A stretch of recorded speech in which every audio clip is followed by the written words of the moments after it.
તારીખ 26/6/2025ના રોજ બપોરના 4 વાગ્યાના અરસામાં સરદાર ગામ પાસે ભૂપતગઢ ચોકડી પાસે એક મોમાઈ ટાયર્સ નામની દુકાન છે.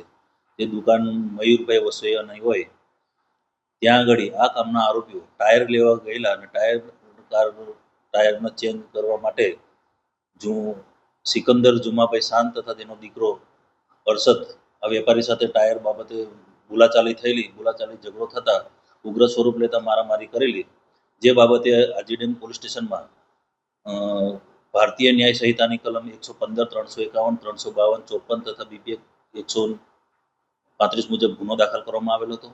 ગુનો દાખલ કર્યા બાદ આરોપી ભાગી ગયેલો હતો. આરોપીને શોધવા પકડવા માટે આજીડેમ પોલીસ સ્ટેશનમાંથી ટીમ બનાવવામાં આવેલી હતી અને ગઈકાલ રોજ આ કામના 2 આરોપી છે, જે બંને વાટકોટના રહેવાસી છે, સિકંદર જુમા ખાન અને અરશદ સિકંદર શાન, આ બંનેની ધરપકડ કરવામાં આવેલી છે. હાલ ધરપકડ કરવામાં આવેલી છે તો એનો ઈ ગુજકોપ તેમજ જૂના રેકોર્ડ જોઈ અને તપાસ ચાલુ છે. તો તપાસના કામે ગુનાહિત ઇતિહાસ હશે તો એ ચકાસવામાં આવશે. બંને આરોપી બાપ દીકરા છે. હવે હાલ જાણવા મળેલ નથી, પણ તપાસમાં જે ખુલે